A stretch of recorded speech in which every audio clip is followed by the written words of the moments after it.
5 de outubro de 1897. O sol do sertão baiano castiga a terra rachada enquanto soldados do exército brasileiro avançam sobre os escombros do que foi Belo Monte.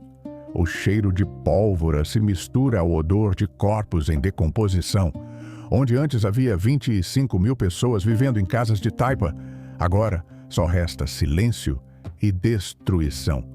Os militares procuram um homem, Antônio Vicente Mendes Maciel, o conselheiro. Encontram seu corpo numa cova rasa dentro de uma pequena cabana, morto há 20 dias, consumido pela disenteria. Mas isso não basta. Um oficial ordena que decapitem o cadáver. A cabeça é colocada numa lança e exibida aos sobreviventes famintos. Depois, será enviada ao Rio de Janeiro para que o médico Raimundo Nina Rodrigues examine o crânio em busca de sinais de loucura.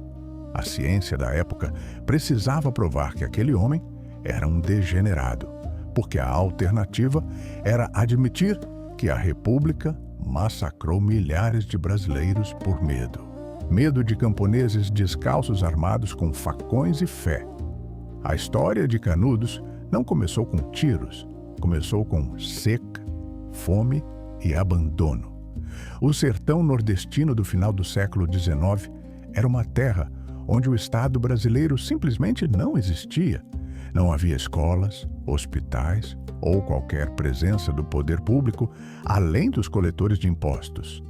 Os coronéis locais mandavam e desmandavam, donos de terras que exerciam poder absoluto sobre vidas e mortes. A justiça era privilégio dos ricos. Os pobres conheciam apenas a lei do mais forte. Era um mundo de latifúndios imensos, onde famílias inteiras trabalhavam a vida toda, sem jamais possuir um pedaço de chão. As secas cíclicas devastavam rebanhos e plantações, empurrando milhares para a migração forçada ou para a morte lenta pela fome. Nesse desamparo, a religião oferecia o único consolo. As missas, as novenas, os santos padroeiros constituíam a única estrutura de sentido para vidas marcadas pelo sofrimento. Nesse vazio, surgiu Antônio Conselheiro, nascido em Quixeramobim, no Ceará, em 1830, teve uma vida marcada por tragédias pessoais. Perdeu a mãe ainda criança. O pai era comerciante violento que acumulava dívidas e conflitos com vizinhos. Apesar das dificuldades, Antônio recebeu educação formal, estudou latim e francês, algo raro para a época e região. Trabalhou como professor, caixeiro e escrivão. Casou-se 2 vezes. A primeira esposa morreu de parto. A segunda o abandonou, fugindo com um soldado. Esse episódio parece ter quebrado algo dentro dele. Abandonou os negócios, as dívidas, a vida convencional e começou a vagar pelo sertão nordestino como peregrino religioso. Durante mais de 2 décadas, percorreu Bahia, Sergipe, Pernambuco e Ceará. Andava a pé, vestia uma túnica azul surrada, deixou crescer a barba e os cabelos até os ombros. Dormia ao relento ou na casa de quem o acolhesse. Comia o que lhe ofereciam. Onde chegava, trabalhava. Consertava cemitérios abandonados, reconstruía igrejas em ruínas, construía açudes para combater a seca, organizava mutirões para erguer capelas e muros de pedra. E pregava. Sua mensagem era simples e poderosa. Falava do fim dos tempos, da chegada do anticristo, da necessidade de arrependimento antes do juízo final. Condenava o álcool, a prostituição, a vaidade, os jogos de azar. Falava contra a República, que considerava a obra do demônio por ter separado igreja e Estado, instituído o casamento civil e criado os cemitérios laicos. Para um homem que via o mundo através de lentes bíblicas, essas mudanças representavam sinais claros do Apocalipse. Os sertanejos, abandonados por todos, encontraram nele uma voz que fazia sentido em meio ao caos. Milhares começaram a segui-lo em suas andanças. Em 1893, Antônio Conselheiro chegou a uma fazenda abandonada, às margens do rio Vaza Barris, no interior da Bahia. O lugar se chamava Canudos, referência às plantas de canudo que cresciam nas margens. Ali, decidiu se estabelecer definitivamente. Chamou o lugar de Belo Monte. Os seguidores vieram aos milhares. Famílias inteiras abandonaram suas terras e marcharam para o novo povoado. Vinham fugindo da seca, da fome, dos coronéis tirânicos, das dívidas impagáveis. Carregavam nos carros de boi seus poucos pertences, as ferramentas, as imagens dos santos, as crianças pequenas demais para caminhar. A notícia se espalhava de boca em boca pelo sertão. Havia um lugar onde não existiam coronéis, onde a terra era de todos, onde um homem santo prometia a salvação. Belo Monte cresceu em velocidade espantosa. Em 4 anos, tornou-se a segunda maior cidade da Bahia, atrás apenas de Salvador. Entre 20 e 30 mil pessoas viviam ali em 1897. A comunidade se organizava de forma peculiar, diferente de tudo que existia no Brasil da época. Não havia propriedade privada da terra. As casas eram construídas coletivamente em mutirões. Cada família cultivava sua roça, mas os excedentes eram compartilhados com os que tinham menos. Não havia fome enquanto houvesse comida para alguém. Os doentes eram cuidados pela comunidade. Os órfãos eram adotados por famílias dispostas. Havia uma disciplina rígida. Proibia-se o álcool, o jogo, a prostituição. Os conflitos eram resolvidos por mediação. O comércio funcionava em feiras onde se trocavam produtos do sertão. Artesãos trabalhavam o couro, a madeira, o barro. Havia até uma pequena indústria de pólvora que se tornaria crucial. Conselheiro não exercia poder político formal. Seu papel era estritamente espiritual. Passava os dias em orações e pregações na igreja que os fiéis construíam com devoção. A ordem civil era mantida por um conselho de homens de confiança, veteranos de lutas anteriores, ex-jagunços que conheciam a arte da guerra sertaneja. Porque desde o início ficou claro que Belo Monte teria que se defender. Os coronéis da região viam com horror o esvaziamento de suas fazendas. Sem trabalhadores, suas terras não valiam nada. Pressionaram o governo estadual a agir contra aquela ameaça à ordem estabelecida. A primeira expedição militar partiu em novembro de 1896. 100 soldados comandados pelo tenente Pires Ferreira marcharam para destruir o arraial. O pretexto foi uma disputa comercial aparentemente banal. Conselheiro havia comprado madeira em Juazeiro para construir a igreja nova. A madeira foi paga, mas não entregue. Quando jagunços armados partiram para buscar o material que lhes pertencia por direito, as autoridades viram uma insurreição armada. Em Uauá, pequeno povoado no caminho, a tropa foi emboscada. Lutou por horas sob fogo cerrado, vindo de todas as direções. Quando conseguiu recuar em desordem, deixava para trás mais de uma dezena de mortos e dezenas de feridos. Os jagunços haviam vencido soldados profissionais com armas velhas e conhecimento do terreno.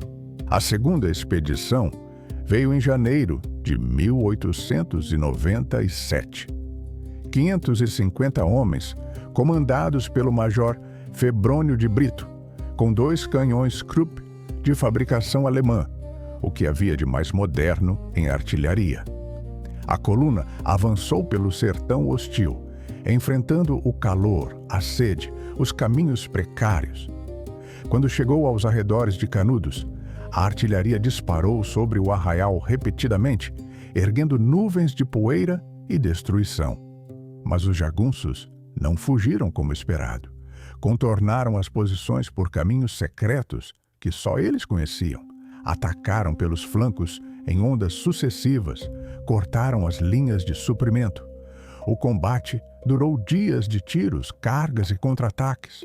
As munições se esgotaram, a água acabou. A retirada virou fuga desesperada. Os canhões, pesados demais para carregar na correria, ficaram nas mãos dos jagunços, que aprenderam a operá-los. A notícia da segunda derrota causou comoção nacional. A imprensa do Rio de Janeiro e São Paulo construiu uma narrativa conveniente para explicar o inexplicável. Canudos seria um reduto monarquista, financiado por inimigos da República que tramavam nos bastidores. Alguns jornais afirmaram haver agentes estrangeiros em Belo Monte e ingleses interessados em desestabilizar o país.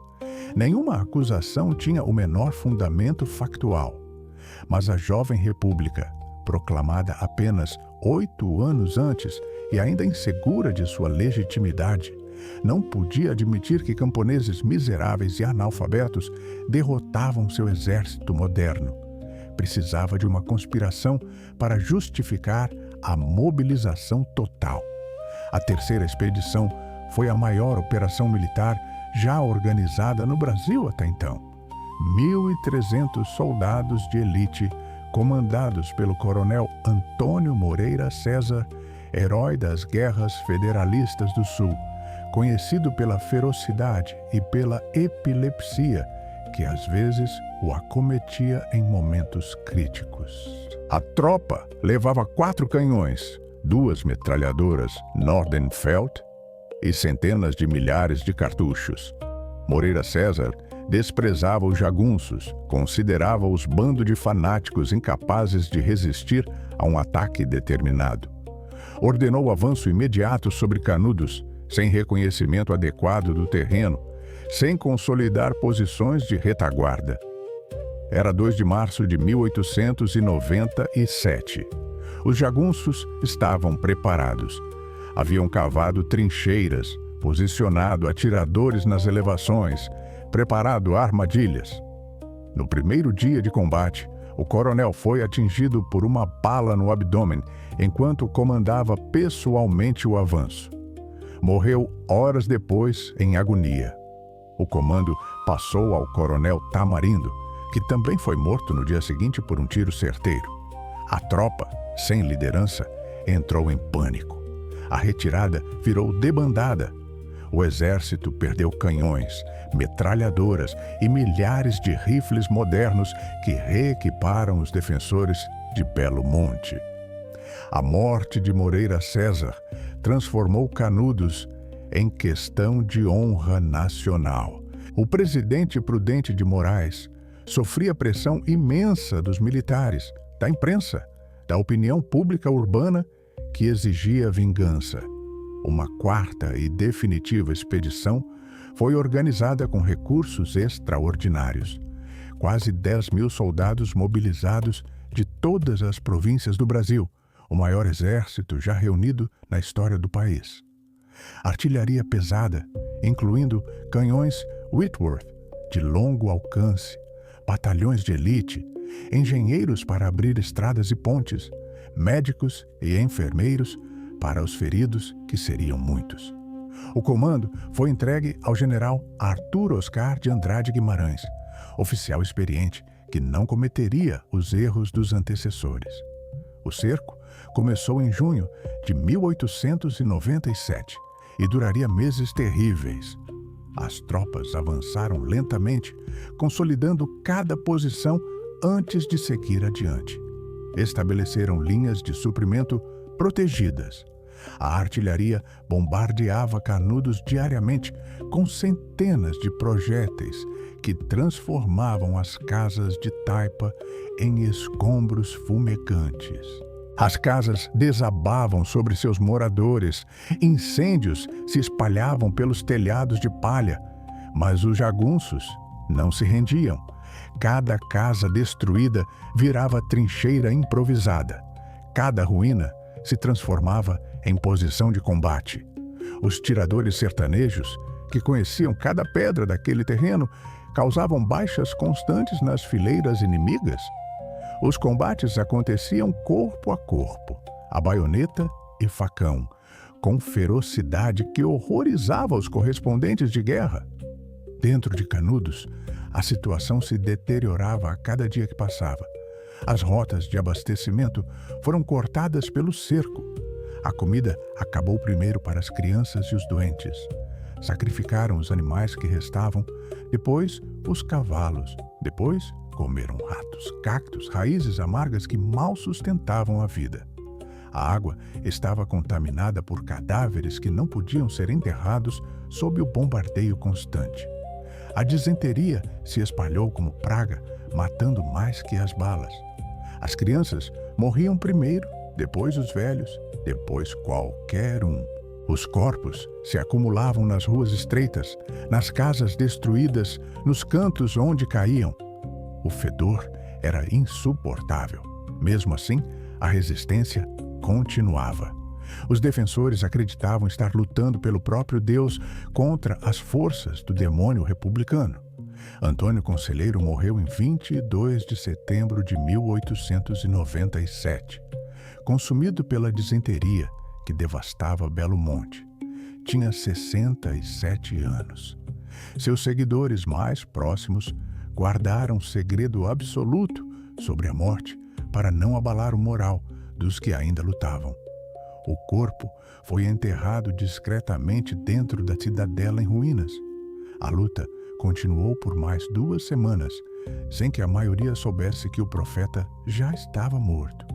A resistência final se concentrou nas 2 igrejas, últimos redutos de pedra em meio à destruição total. Os últimos defensores eram algumas centenas de pessoas, a maioria mulheres que atiravam das janelas, crianças que carregavam munição, velhos que preferiam morrer lutando. Os soldados avançaram, dinamitando cada casa que ainda estava de pé, passando baioneta nos sobreviventes que encontravam. Em 5 de outubro de 1897, tudo acabou. A contagem oficial registrou menos de 400 prisioneiros, quase todos mulheres e crianças pequenas demais para representar a ameaça. Os homens em idade de combate foram sistematicamente executados, muitos degolados, na prática que os soldados chamavam cinicamente de gravata vermelha.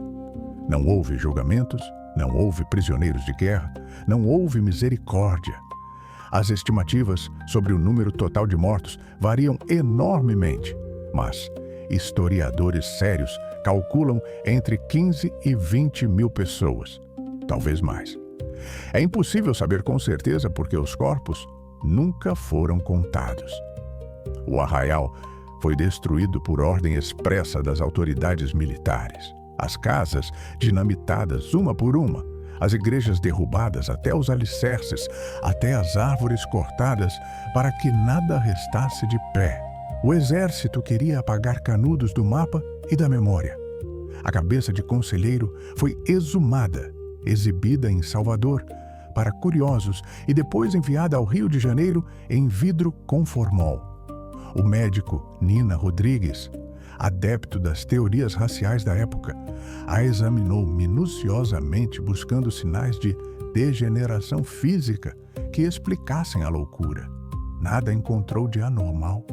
O crânio desapareceu posteriormente das coleções da Faculdade de Medicina da Bahia em circunstâncias nunca esclarecidas. Ninguém sabe onde está até hoje. Entre os correspondentes de guerra que acompanharam a 4ª expedição estava Euclides da Cunha, engenheiro e jornalista baiano que trabalhava para o estado de São Paulo. Tinha ido ao sertão convicto de que Canudos era um reduto de fanáticos perigosos que ameaçavam a civilização republicana. O que viu mudou completamente sua visão de mundo. Testemunhou a coragem extraordinária dos jagunços e a brutalidade sistemática do exército. Viu soldados degolarem prisioneiros desarmados. Viu crianças esqueléticas de fome. Viu a destruição completa de uma comunidade inteira. Voltou transformado, atormentado pelo que presenciara. Passou 5 anos escrevendo sua obra-prima, Os Sertões, publicada em 1902. O livro não perdoou os sertanejos por seu fanatismo, mas também não perdoou a República por seu crime. Denunciou com eloquência devastadora o massacre coletivo de população brasileira em defesa por forças do próprio Estado brasileiro. O Brasil que destruiu Canudos era um país fraturado entre litoral e sertão, entre a modernidade importada das capitais e a tradição popular do interior profundo. A República, que se proclamava civilizadora e progressista, tratou os sertanejos como selvagens a serem exterminados em nome do progresso. Esse padrão se repetiria ao longo da história brasileira. A Guerra do Contestado, entre 1912 e 1916, reproduziu a tragédia no sul do país com milhares de mortos. As favelas do Rio de Janeiro foram em parte povoadas por soldados que lutaram em Canudos e jamais receberam as terras que lhes foram prometidas como pagamento. Onde foi Canudos, existe hoje um reservatório artificial. As águas do açude de Cocorobó, construído décadas depois, cobrem parte do sítio histórico onde viveram e morreram milhares de pessoas. Quando o nível baixa nas secas periódicas, ruínas emergem das águas turvas como fantasmas. Restos de paredes de pedra, fragmentos de cerâmica, ossos esquecidos que ninguém reclama. É um túmulo líquido para vidas apagadas da história oficial. O crânio do profeta sumiu nas gavetas da burocracia, mas sua pergunta ainda ressoa nas periferias das grandes cidades, nos rincões esquecidos do interior, em todos os lugares onde brasileiros continuam invisíveis para o poder que deveria protegê-los.